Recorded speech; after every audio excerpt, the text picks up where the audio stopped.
ஹரி ஓம் சுவாமியை சரணமையப்பா, வெற்றிவேல் முருகனுக்கு அரோகரா. வணக்கம் நண்பர்களே. இன்னைக்கு புதுசா பதவியேற்கும் திரு ஜோசப் விஜய் அவர்களுக்கு முதலமைச்சராக அமர்த்திய ஆளுநர் அவர்களுக்கும் மிக தாழ்மையான வணக்கத்தை நான் தெரிவித்துக் கொள்கிறேன்.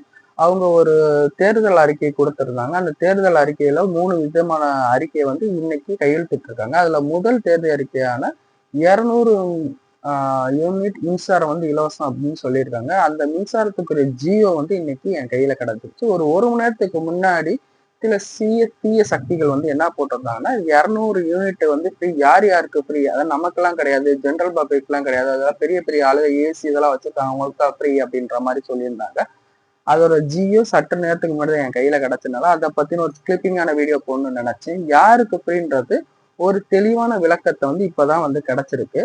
இதுக்கு முன்னாடி அவங்க என்ன சொல்லியிருந்தாங்கன்னா, 500 யூனிட்ன்றது 200 யூனிட்டுக்கு மேல 2 மாசத்துக்கு சேர்த்து 200, 300, 400, 500 500 வரைன்னு சொல்லாம அவங்க எப்படி சொல்லியிருந்தாங்கன்னா, 500 இதுக்கு கம்பல்சரியா நீங்க 500 யூஸ் பண்ணியிருந்தா தான் உங்களுக்கு அந்த 200 ஃப்ரீ அப்படின்ற மாதிரி சொல்லியிருந்தாங்க. ஆக்சுவலா அது கிடையாது. 0ல இருந்து 500 யூனிட், அதாவது 2 மாசத்துக்குள்ள நீங்க அதாவது 2 மாசம், அதாவது இப்ப மே மாசமா ஜூன் மாசம்னு வச்சுக்கோங்க. ஜூன் 1ஆம் தேதியில ஜூலை 31ஆம் தேதி அல்ல 30ஆம் தேதி வரைக்கும் சம்திங். அது வரைக்கும் நீங்க 2 மாசத்துக்குள்ள நீங்க 500 யூனிட் நீங்க யூஸ் பண்ணியிருந்தீங்கன்னா உங்களுக்கு 200 யூனிட் ஃப்ரீயா தருவாங்க. அதாவது 0 யூனிட்ல இருந்து 500 யூனிட் வரைக்கும் இதுக்குள்ள நீங்க யூஸ் பண்ணியிருந்தீங்கன்னா உங்களுக்கு 200 யூனிட் ஃப்ரீயா தருவாங்க. இல்லப்பான்னு 500 யூனிட்டுக்கு மேல போயிடுச்சு, எனக்கு 500 யூனிட்டுக்கு மேல போயிடுச்சு அப்படின்னா உங்களுக்கு பழைய டேரிஃப் படி 100 யூனிட் தான் உங்களுக்கு அந்த ஃப்ரீயா தர டேரிஃப்ல தான் இருக்கு. இதுதான் அந்த தேர்தல் அறிக்கையில அவர் மென்ஷன் பண்ணியிருக்காரு. இது ஒரு நல்ல வரவேற்கத்தக்க விஷயம்தான்.